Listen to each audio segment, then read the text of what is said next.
All right, we're going to go ahead and get started. Uh, got a couple of housekeeping items today that we want to do. Try something a little different. If I could get to my screen here. So instead of having you type questions in the question panel, there should be a little button somewhere on your screen to raise your hand. So if you want to ask a question during the webinar, just directly, we would love to have you make use of that button. Raise your hand and we will unmute you, or you can unmute yourself when we call on you, so we can get some more interaction and some more live questions. And if you're interested in watching this after the fact, we're going to post a link on that Facebook Evidence Management Community Forum to give you a chance to watch it if you didn't get the chance. We'd also kind of like to invite you, if you're listening. I know we spoke offline to James Nally out in Orange County, California. He's the guy that, if you saw it, he posted a video or posted a picture of a video packaging manual, which was really cool, and a lot of people wanted to learn more about. Uh, that forum is where we hope that people will just post ideas, post things that work, success stories. There's a lot of good news out there. We would love to focus on that and highlight what is going right and help people solve problems that they're having. But the only way to do that is to get on that Facebook forum. If you're interested or would be interested in participating in either a future webinar or a panel discussion, please let us know. Either reach out through the Facebook page or email us directly. But without any further ado, we're going to move on with the topic today. So today's guest panelist, I made a screen for it and everything. I'm not sure where she's positioned on your screen, but say hello, Teresa. Hello. I met Teresa in Springfield, Missouri last year, and I thought she would be a great person to bring on the panel and talk about our subject today. She's an evidence officer from the Christian County Sheriff's Office, and that's in Ozark, Missouri. Is that right? Yep. And she is also a founding board member of the Missouri Association for Property and Evidence. They are just getting started, and we'll talk a little bit more about community a little bit later in the presentation, but they are just getting kicked off, and Teresa has been a part of that. So, welcome, Teresa. Thanks for being here. Sure thing. So, some generic facts to introduce myself if you're new. If you're not, I'm the executive director of the Evidence Management Institute. I would have been in Las Cruces today teaching a class, but because of the COVID, we're in the spacious confines of our headquarters in beautiful Carrollton, Texas. Uh, I didn't want to put any more biological information in there other than I'm a maker of lip balm, and that soon I will be the host of the most riveting hour of evidence management broadcasting in the free world on the Evidence Show. We're going to start doing a podcast. So hopefully we'll get some more information to you about that in the coming days and weeks ahead. So if you've read to the bottom of the screen, I really applaud you because you're paying a lot of attention, and I'm having trouble with my screen. All right. Today, we're going to talk about leadership without authority. And I know that it's Friday. I know that people are wanting to get home so that they can stay in their houses all weekend and not do anything and not buy cleaning supplies or toilet paper. Uh, but it is the weekend, and the weekend is fun in and of itself. But we're going to talk today about leadership without authority. And I really think this is a great topic for evidence managers because of the nature of the work, because of the circumstances that a lot of evidence managers find themselves in. It's pretty consistent throughout the industry. I've taught classes all across the country, and I've been to property rooms all across the country, and you find some recurring themes that just keep cropping up. Next Friday, we're going to be talking about changing the culture in evidence management, and leading without authority is a huge part of changing the culture of evidence management. So I wanted to talk just real quick about that subject. We'll go over our notes here. Today we're going to talk about why are we even talking about leadership without authority. We're going to try to give you some practical things that you can do to hopefully change the environment at your agency. And then we're going to try to get some insight from evidence custodians who are doing that very thing even as we speak in Christian County, Missouri. And we'd also love to answer your questions and just continue to build community. Uh, it is an isolating existence a lot of times working in an evidence room, especially if you're in a small agency where you're the only person working in evidence management. You're isolated. So, any opportunity that we can to build community and have an opportunity for people to network, to share, to get together and have ideas flying is worth the time. It's worth the investment. So that's our agenda today. We're going to try to spend most of our time answering your questions. And so we have to hit the next button in order to make that happen. So, why are we talking about leadership without authority to begin with? Why is this a topic? I mean, we could be talking about barcodes, we could be talking about sealing evidence, any number of topics that I love to discuss at length. But we really felt like leading without authority is important because of the nature that of the role that so many of you find yourselves in out there.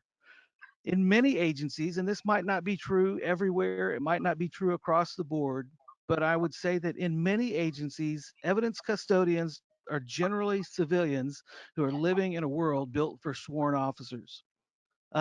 I was a sworn officer. I was a supervisor. I supervised the evidence unit for a number of years. But I can tell you the people that worked in the unit before I got there were all civilian. They continue to be civilian, and they felt marginalized and they felt like they weren't a part of the operation. And there are a couple of good reasons for that. One is because evidence custodians are the original social distancers. There is a reason that we exist behind locked doors. I mean, we want to keep our chain of custody secure. We want that to be a secure environment where nobody can get in and disrupt the chain of custody. But because we're isolated, it can or it can create an environment where we're deprioritized. If you're not seen, if you're not heard, you might not be noticed, and you might not be there when it comes time to hand out wads of cash and new toys from the new budget. Another thing that's true about evidence units is they all have to compete for resources. And in a law enforcement context, I mean, the first two priorities are naturally operations and investigations. Those are the two bread and butter lines of work for any law enforcement agency. Nobody is suggesting that those aren't the two critical mission functions for a police department. So other critical functions have to compete with those two organizations or functions in order to get resources. And sometimes there's not a lot left at the end of the budget cycle. So evidence managers, they also, and I found this to be true, I knew nothing about evidence management when I was assigned to the evidence management unit. But the people that were working in the unit knew what the problems were. And evidence managers often find themselves in a position where they have an acute awareness. They know absolutely what's wrong in their operations, but they lack the means to solve their problems. And that can make you feel crazy over time. That is a maddening existence to know that problems exist, to see the problems, to be able to define the problems and not be able to solve the problems. That can create an environment where you feel a little helpless. You feel a lot hopeless, and that's the type of culture that we want to see change in evidence management. That's why I do what I do because I think it's possible. It just might take us a while to get there. So, what is leadership without authority? I think it's important to take a look at what this is and what we're talking about, and just look at leadership in general. It's important to me to think of leadership, it's not positional, it's personal.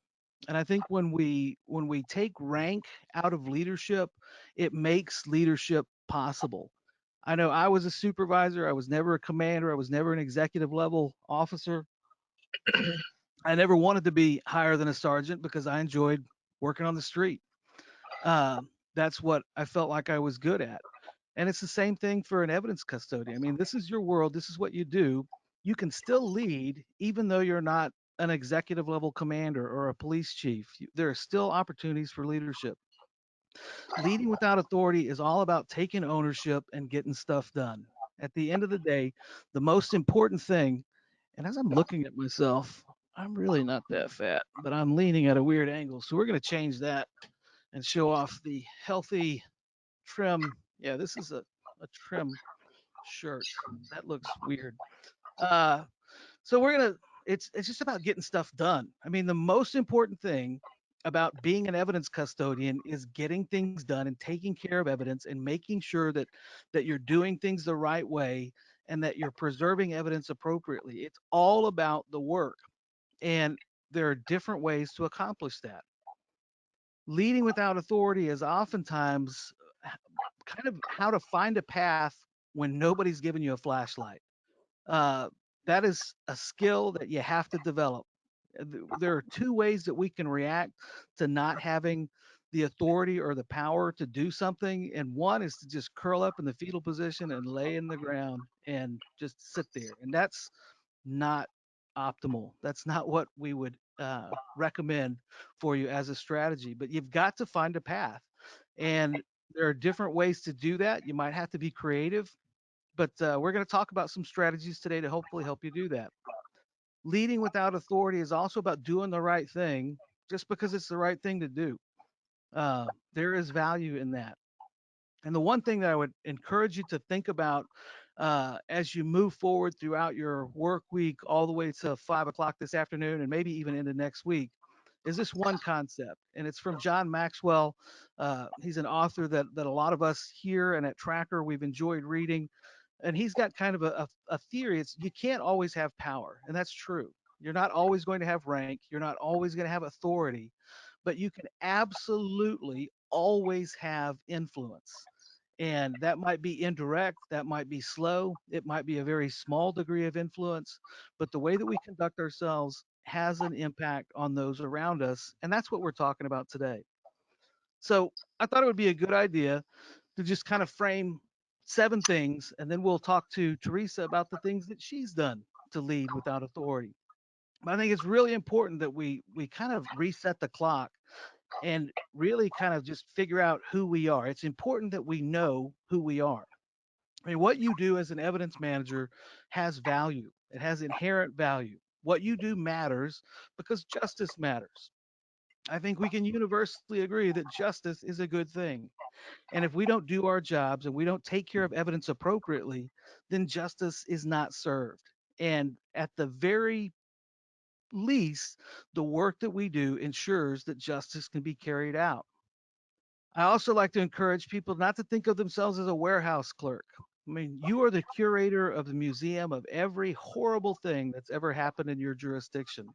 And it's important that we take care of that stuff and manage it because it makes a difference in the lives of our community.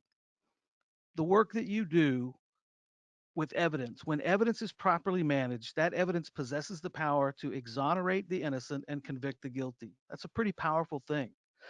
Properly managed evidence can speak for victims who are no longer able to tell their story. And I didn't really get that until I worked a homicide involving a child years and years ago. And I looked at that evidence and I realized this kid is never going to be able to tell their story. I've got to tell the story for them through the evidence that we're storing here in this dingy evidence room. Properly managed evidence builds a legacy of integrity. And that's something that starts in the property room. The integrity of your agency, it's a great litmus test for the rest of your agency to see how things are done in behind closed doors in the evidence room. And I also like to remind you that what you do ensures equal access to the rights that we are afforded under the Constitution. I mean, these are big things. What you do is important, it has value. It's important to know that and to remember that when you're feeling beaten down, when you're being talked to in one ear across the counter from an officer that has maybe 11 minutes of experience and has already got that 1,000-yard stare that they haven't quite earned. It's important to remember that we do what we do for a reason and that it has value. I would also encourage you to expand your knowledge base. One of the best ways to lead without authority is to gather knowledge, to become an expert, to know your policies and procedures better than anybody else, to know standards and best practices. We have them on our website at evidencemanagement.com. You're more than welcome to read them uh, whenever you want. It's just a great thing to gather knowledge and build your knowledge and become more of an expert. I would also encourage you to learn more about state and federal law. There is nothing more exciting or fun than reading state or federal law. It is riveting. It is something that, I mean, you should do with your children when you're sitting around at home this weekend because you're quarantined because of the COVID virus. Sit around and read some law. I think that'll be a fun time that you'll always remember, but it's valuable. I would also encourage you, and we're going to put a link to this on the community forum, is to be knowledgeable of that biological evidence handbook from NIST. It is an incredible document that will give you a wealth of information about evidence management. It's a great body of work that's already been produced. Read that. It's valuable information. I'd also encourage you to participate in community forums like this one or the one that we have on Facebook. Uh, I think that there is a great amount of knowledge. There's a huge value in having community and reaching out to others who are in the same boat that you're in. It just makes you stronger. And I mentioned podcasts. We're going to start launching a podcast here in a few days to a week. We really don't have a firm go date yet, but it's happening. It's going to be the Evidence Show, and it'll be amazing. People from all over. We're going to have huge celebrities like LeBron James. I think maybe Tom Hanks from his villa in France, but big things. And it'll be a great hour to learn some more about evidence. Uh, so look for that. But also going to training. And right now you can't.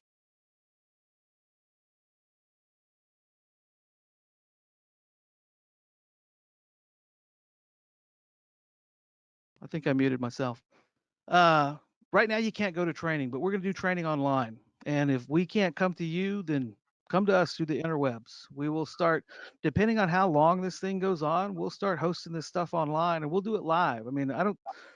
It's tough to sit through 16 hours of video, but we'll try to figure out a way to make this interactive and valuable to you. So that's another way to expand your knowledge base. But I would encourage you, the main thing that you can do to lead without authority is develop relationships. It's always about relationships, internal relationships with officers or chiefs or command staff, but also just people in your community and having self-awareness to know that it's important to have these relationships and develop these relationships. I'd also encourage you, one thing that you can do today to lead without authority is you can join your state association if you're not a member of your state association. Unfortunately, there are only 12 of those in the United States. So if you can't join an association, start an association. And if you want to start an association, email me and we will try to make that happen. That's something that I feel very passionate about, very strongly about, that we need places of community for evidence managers and we need to start those. And we just decided to start doing it. And that's been fun. I should really get one of those presenter things. All right, another thing we'd recommend, I'm going to go through the rest of these really quick because I wanted to be done in 15 minutes, but that's not going to happen, is develop key performance indicators. You know, you may not be able to have authority to govern your actions, but you can certainly make the decision on your own to start measuring your own performance. It is really important to start measuring your own performance as a unit so that you can make objective analysis and projections about what your needs are. Key performance indicators is a pretty simple concept. It's a predetermined set of measurements to evaluate your operations. These give you a real quick insight on how you're doing, and they give you insight on trends over time. It's not an incredibly difficult process. We're talking about measuring things like your disposition to intake ratio, which we talked about earlier this week. Even measuring the amount of time it takes you to do intake. If it takes you 4 hours a day to do intake, that's a measurable amount of time that you're losing every day. There's probably a more efficient way to do it.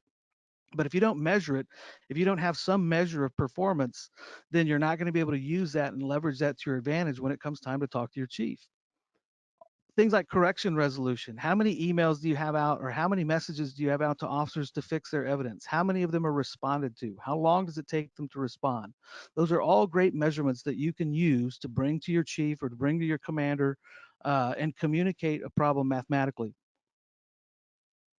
Sane kit analysis is a great one. I mean, there's not a state in the union that doesn't require analysis of all sane kits or sexual assault nurses examiner kits. doesn't matter what it's called in your state, those need to be going to the lab. Measuring your performance, the fact that you are achieving 100% analysis for all those kits is something that you definitely want to measure, because that's an issue that's important to people and it's going to come up. And it also makes you aware that you are actually doing what you're supposed to be doing. Those are just a few suggestions. We'll skip on, but I would encourage you to start measuring your performance as soon as possible, because that will help you learn the chief's language. Chief executives, commanders speak a different language than we do. Uh, and it's not that it's that different of a language, but their responsibilities are different than ours. When I was a street supervisor, I was responsible for my troops on the street. When I was an evidence management or unit supervisor, I was responsible for crime scene and property and evidence. I mean, that's what I was responsible for. But the chief, the chief executive at your agency is responsible for everything. So you've got to learn to speak in language that resonates with him or her in order to get things done and to get the resources that you need. So chiefs speak in three different languages. There are three different dialects that really resonate with police chiefs. Things that are quantified and measured. This sucks is not a measurable quantity. This is awful is not a measurable quantity. This is broken, not measurable. We need to be able to define things in terms of math. How much it's going to take? What is the scope of this project? What is it going to cost? The physics that are involved. We're going to save this amount of space. We're going to save this amount of time. These are things that can be measured, and these are things that resonate with chief executives when they have to make decisions. My favorite by far is liability. Police executives respond to the language of liability. When they are made aware of a liability and you communicate the solution to them, that's something you want to push uphill. Even if it rolls back down, you want to document that and memorialize that, because you want to be able to demonstrate that this is a liability. I made our executive team aware of it.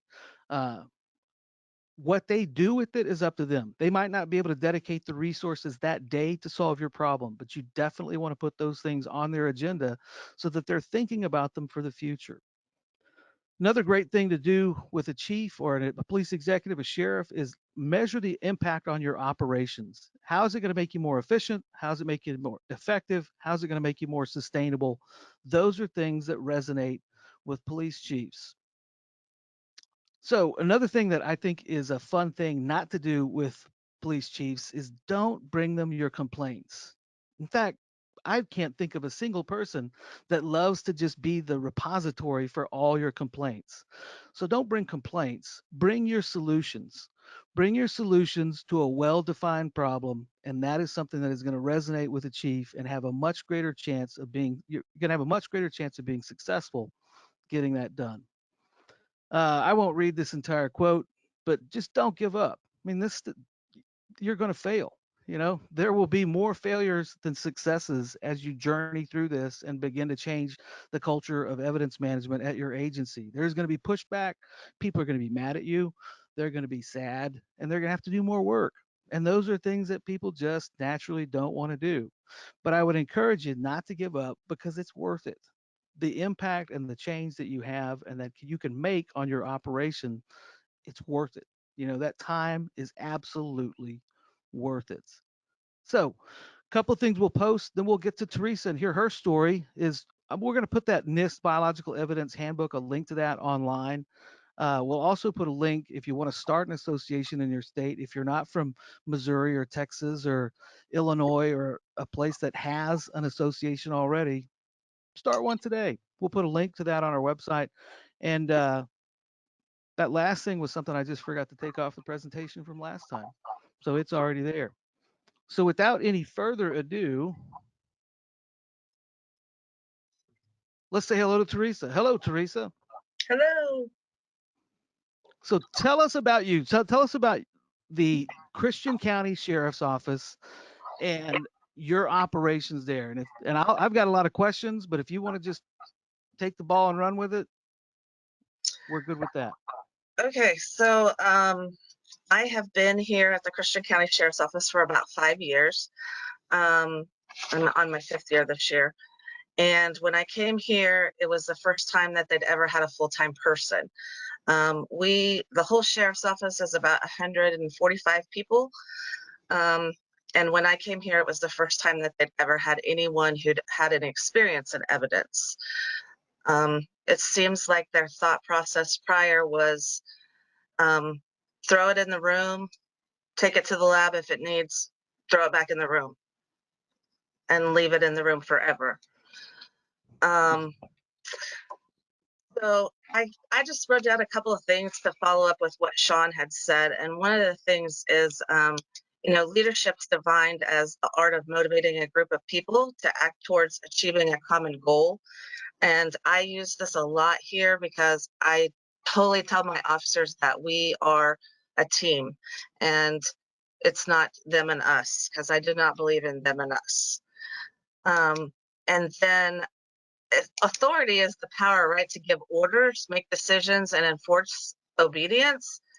Or if you know more about a topic than most, you're an authority on that topic. So has anybody else in your organization ever worked in property and evidence? If not, then you're probably an authority. And if you've been to any kind of training, then you are an authority in property and evidence. And you have to make that known to your chain of command. And we're a little bit different here because they do consider me part of the command staff, which I know is way different than most evidence places. And I think that they probably just did that because I had so much experience when I came on.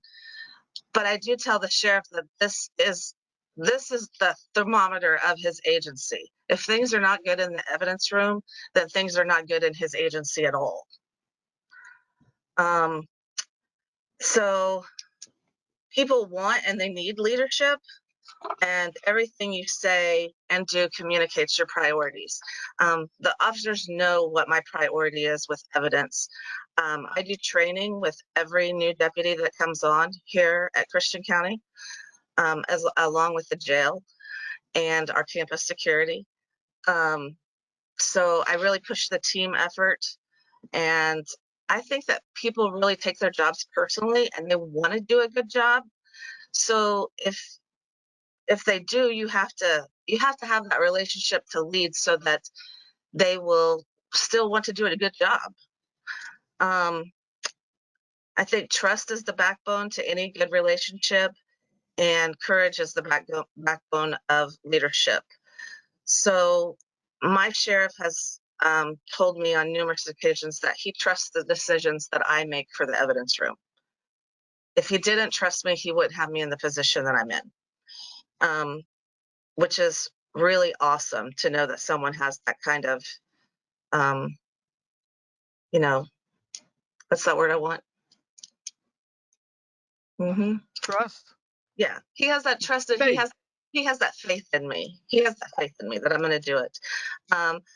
And I also agree that you have to just be persistent and continue. And I'm persistent with my officers, and I'm very straightforward. And most of the time, I'm very blunt, and I just tell them the way it is. And I explain to them that this is your evidence, this is part of your case. And if you dick this up, then your entire case is going to be messed up. So you need to decide. I also tell them that if the evidence gets taken into court and they look at it and it's all crumpled up and it has evidence tape wrapped all the way around it 255 times, what do you think they think when they look at that? They think if you're going to do half of a job here, then maybe you're doing a half a job on everything else that you're doing. So even if we don't think so, then they do make, assumptions about us based on what we do for our work. I mean, it just is what it is. So I always say to be persistent as well, and to influence and I am constantly trying to influence my deputies. I am really big for praising them when they do something right, but I will still call them out when they do something wrong. I know you can't see my board, but my board behind me, everybody's like, oh God, don't get on Teresa's board. Just don't get on the board. Because that means that you're supposed to come to the evidence office for something. Whatever it may be. It could be good or it could be bad. And I've actually have done numerous different things here to keep them doing their evidence right, keep them putting their stuff into the evidence system correctly. I run like contests. So the one person who has not had to come to the evidence office for anything, I do like some gift certificates to Andes or whatever, just a Mhm. little incentive for them to know that I do appreciate them doing a good job.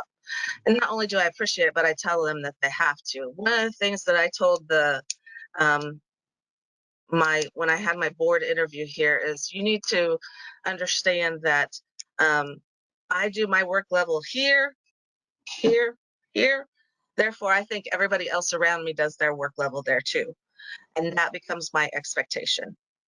Um, at my old job, I was told at one point that if I would lower my expectations, I wouldn't be so disappointed.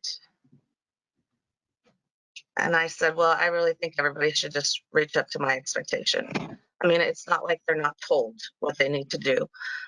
So we've done a lot of things since we've been here. They had never had training on evidence here. They did not have policies when I came. They did not have packaging stuff when I got here. So we've done training. I would also tell you to um, talk to your lab. I mean, I'm very lucky that I already had that forensic stuff, but a lot of times your lab would love to come and talk to your officers. And we have one here in Missouri that one of our DNA analysis from the crime lab is actually post-certified. He has a training that's post-certified, so your officers get time for that. So that's really awesome. Um, Obviously, we brought in an evidence system here. And I have a lot of times what I'd have to do is I have to show them. So to show them that the system that they were using was not working, um, I checked all of the meth in the drug room out to my captain one day. And I went into his office. I said, hey, you've got all the meth. What have you done with it? And he's like, what? And I was like, yes, because it's just that simple for me to do it. So now it's your word against mine. So where's the meth? And he was like, oh, you have to do something different. And I was like, yes, I do. So we brought in an evidence system. The guys really did not like that because it's a standalone. They have to do a little bit more work. I'm not going to lie, because I told them straight up when we started the training on the evidence system, I'm like, I don't care whether you complain, because guess what? You're going to do it. This is going to save you when you're sitting on the stand, because there's never going to be a question of your chain of custody. Now they absolutely love it. It's just taking some time. Cops hate change. I mean, it just is what it is. So um, we also did a drug cage, a gun cage. They didn't have anything here like that before. We've reorganized the property and evidence room completely.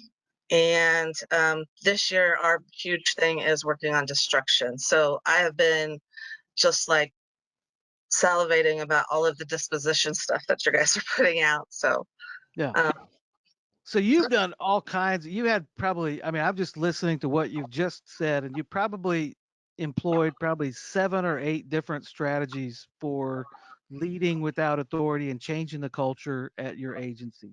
I yeah, mean, one, I think the first thing is you came in with the knowledge and intention to make some change. I mean, if correct me if I'm wrong, but I yeah. really, that's the first step is, you've got to make that decision to be a change agent, and you've got relationships. I'm curious, was the sheriff elected prior to you? How long had the sheriff been sheriff when you came on board? Well, our prior sheriff was prosecuted, and so the sheriff that I have always worked for, he came in as an interim, so he took over the rest of his term. So he had only been here for like 2, 3 months before I came on. Now he had been a deputy here prior to that, and then he had left, and then he had come back, um, and now he's on his. So he's done one full term, and he's getting ready to run again, because this is an election year. And he has been very awesome. And I do take everything forward because we're getting ready to do a lot more changes here um, with the officers, and I have the command staff prepared. So I went in and I talked to him. I said, "Hey, this is what I want to do. It's going to be cost efficient for us. It's going to be more efficient. It's going to be more efficient for the officers. It's going to be more efficient for the evidence room. We're going to be able to get more stuff done." And he just is like, "Well, I don't know why you're in here talking to me then, Teresa. Just do whatever you need to do." And I said, "Well, I need to make sure that you are going to back me on this." And his words to me was, "When have I never not backed you?" And I was like, That's "Well, you never have not, but I want to keep my ducks in the row." right. Well, that's a great situation to be in. So I guess I've got lots of questions. I want to make sure. Do we have any questions out there? I haven't seen the little hand raise button. Nope, doesn't look like it. So we'll continue to talk. And if someone has questions, we can start answering those at any time.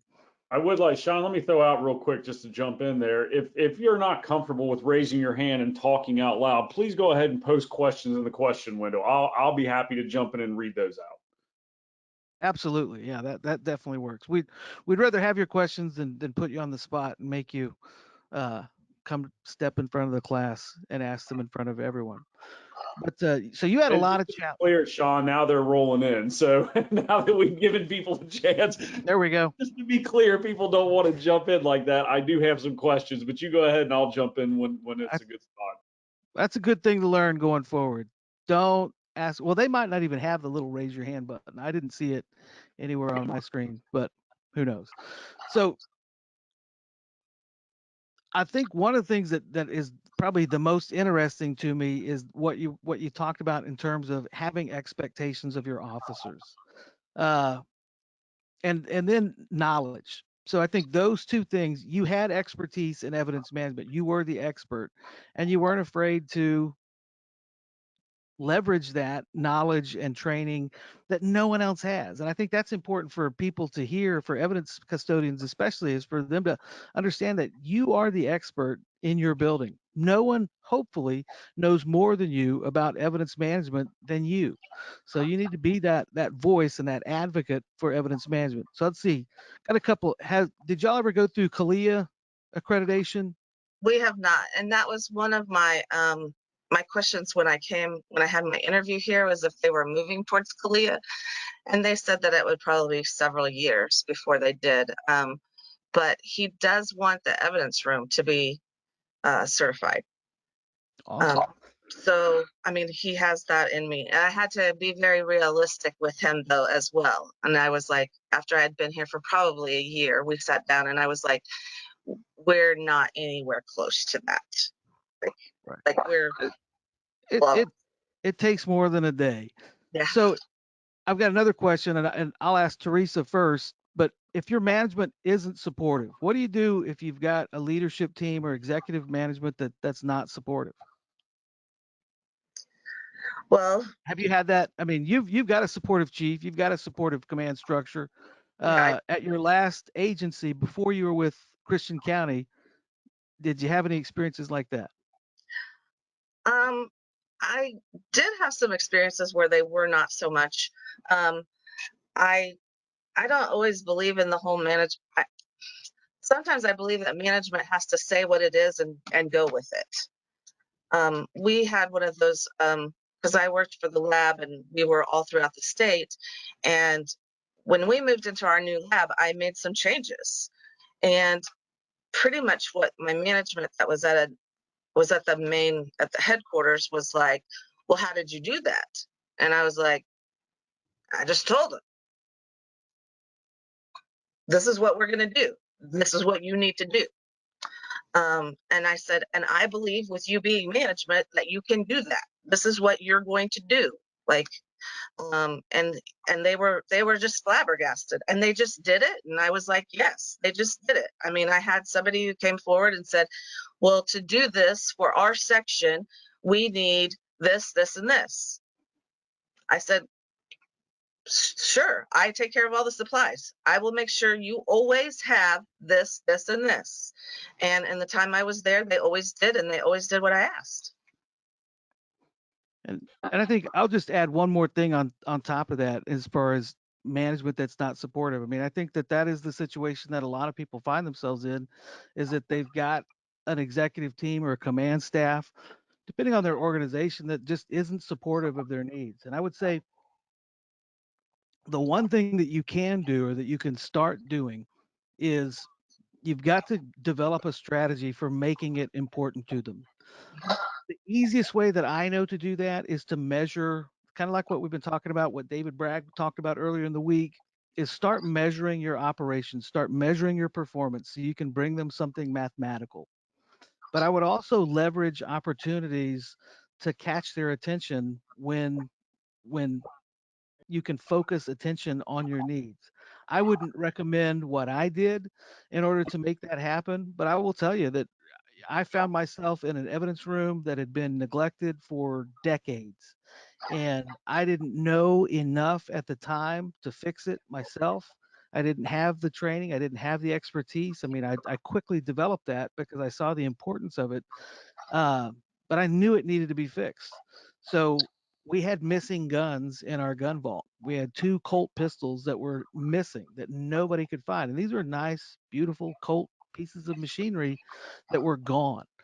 And I couldn't find them. We tried to do an inventory of our gun vault. We had literally stacked guns like cordwood in there, which hurt my feelings in my heart every time I looked at them.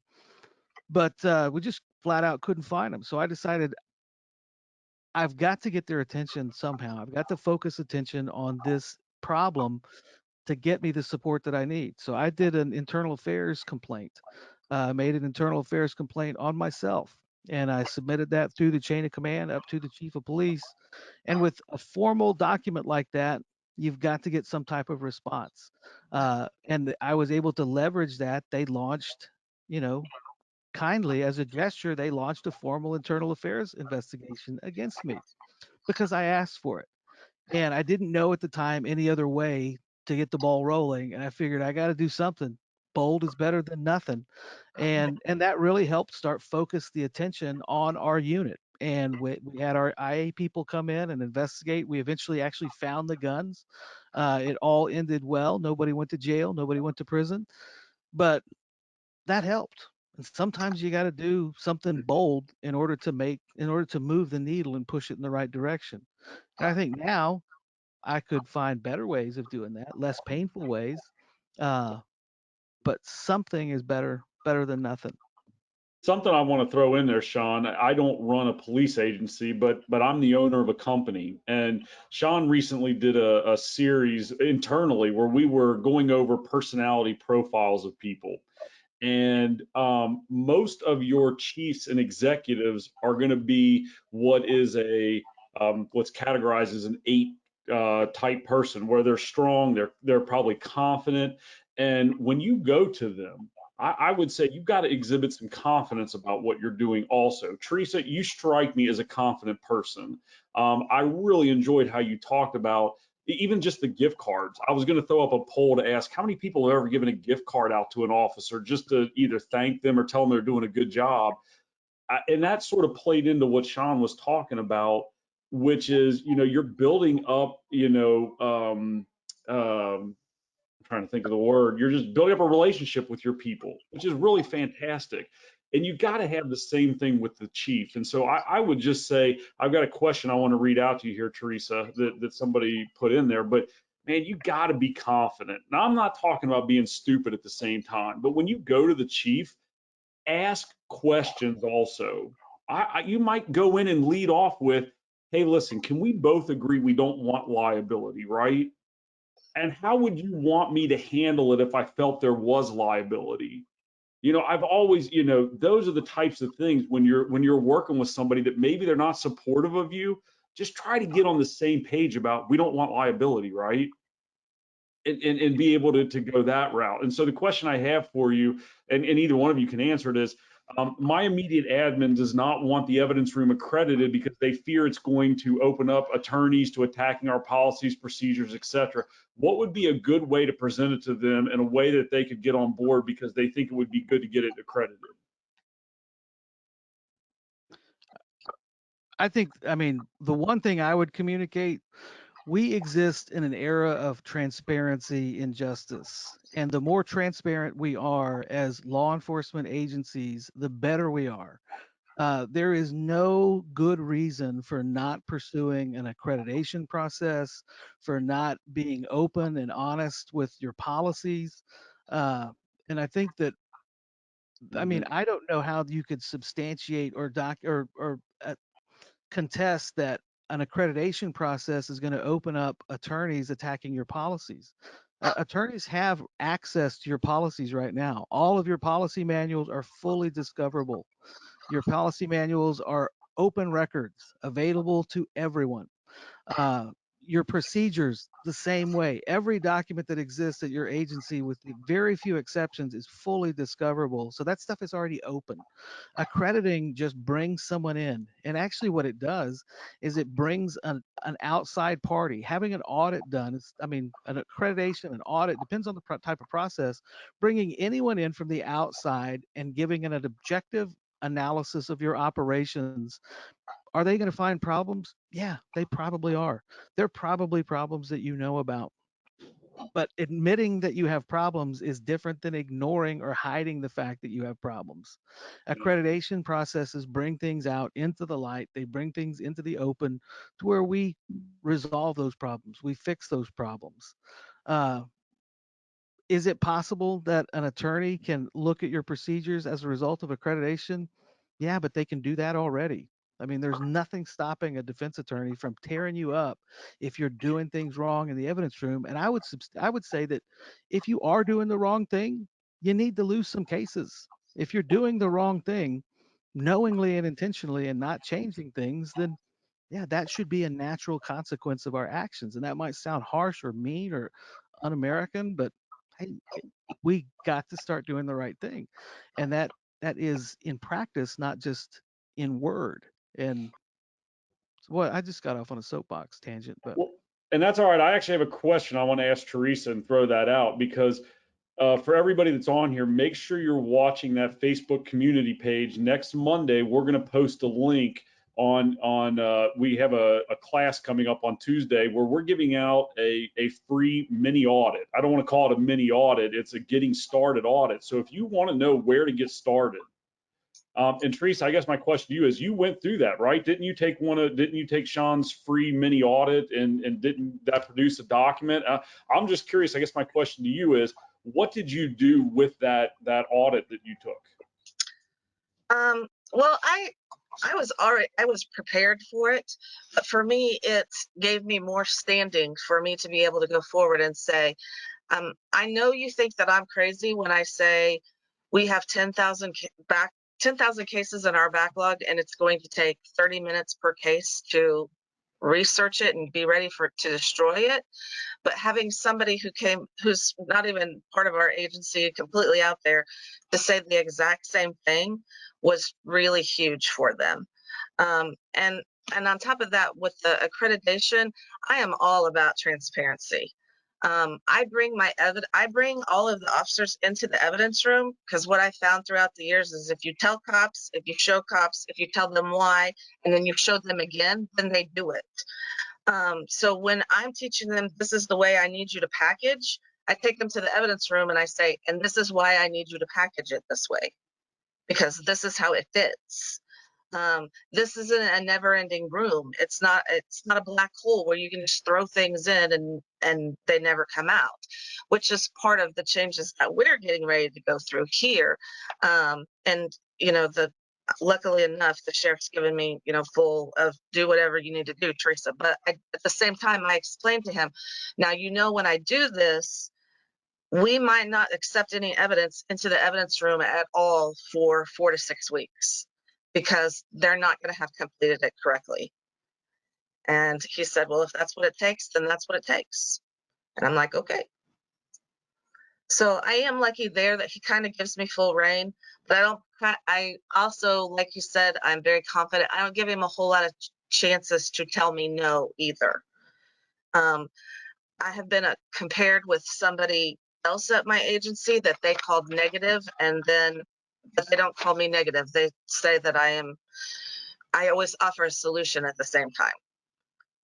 So I do have to tell you, one of the things that came up, and I wanted to tell you this, one of the things that came up on my evaluation was on my leadership. So my captain says that I have a unique, brash leadership style, which I have masterfully balanced. I am relentless in implementing change that are the best for the sheriff's office and in line with our mission, and I generate healthy conflict that will hold just short of being insubordinate to supervisors or belittling to her peers. And I constantly tell him, yes, I know where that line is. And sometimes I kind of push a line a little bit, but I will step back if I need to. So they don't have a whole lot of chance. I take a solution forward when I go. So that was one of my things that I said when I went forward. I said, I told you one full-time person, it's going to take 15 years to do this. Now I have somebody from the outside saying it's going to take 15 years for you to do this for one full-time person. What are you willing to do now? Or do you want the liability of leaving 15 years worth of stuff sitting in there, but in the next 15 years, you're piling up another 15 years worth of stuff. So now you have 30 years worth. So based on what Sean said, I'm curious, when you went to them and said that, did you have a solution ready to go as to fix that problem? I mean, what was the next step from there? Well, there's a couple of things that I have done that's probably pretty unique. Number one is I also do presentations out in the public. So I have actually had members of the public in my evidence room because, like I said, I'm very transparent and I have no problem with anybody showing up here at any given moment and wanting to walk in there. In doing that, I have gotten several volunteers that have come forward. And so I have a volunteer that works with me every single week. He works on Tuesdays and Wednesdays. He has helped me greatly in doing a complete and total inventory of the entire room. He doesn't work on our computer system. We had so much stuff that we were still paper that he's helped me inventory all the paper stuff that we still had. And he'll do whatever I ask. The other part of that is that they had another position that was up at the front. And I, probably doesn't mean anything, kind of being biased, believed that that wasn't a full-time position. So I said, how about you do a part-time position at the front on these days and give me that person part-time on these other 2 days. So it's in the works. I haven't got the person yet though. Like I need a body. But you're not just looking at your resources, you're making an analysis of the resources of your agency and looking at how those are used. I mean, I think that's something that, it's not just what we're given in our budget. I mean, it's not a bad idea to look around and see waste and resources that could be otherwise allocated. Not just with people, but space. I mean, when you see space that's not being used adequately by somebody else, I mean, it's a great time to sweep in and take over.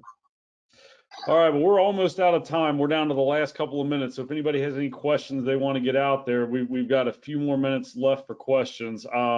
All right, Teresa, I really appreciate you jumping on here and giving us some of your feedback. This is, there are a lot of people out there that are trying to figure all this stuff out. And on top of that, they're operating with agencies that just simply don't support them at all. And so they're trying to wade through that and figure that out. So I appreciate you sharing some of your stories with us. No problem. Yeah. Sean, you got anything left? I'm not getting any more questions come in. So if you got any last comments. It's a good time to call it. If you do have any questions, if you've got something that maybe comes up later, feel free to email me. If you've got a question for Teresa, email me. I won't give you her email address directly, but we'll make sure that we get the message to the right person. And again, that community forum is a great place to start. And Teresa, you're on that community group, right? Oh yeah, I think it's awesome. All right. So listen, if you want to contact Teresa directly or post stuff on her, you can reach her through the community forum. So definitely do that. And she is in that group, so you can contact her. All righty. Well, we're going to wrap it up. Sean, thank you for all your work today, and Teresa, especially for you for being willing to jump on here. So hope again it was a great time with everybody, and we'll see you. Just so you guys know, I'm going to give a little plug for next Monday. We're doing a virtual tour of the Omaha Police Department Evidence Room, and this is it's a large organization. They have almost 400,000 pieces of active evidence right now. And they did a major cleanup project over the last couple of years. So I'm looking forward to Monday. We're going to give you an inside tour to the Omaha Police Department. We'll see everybody on Monday. Bye-bye.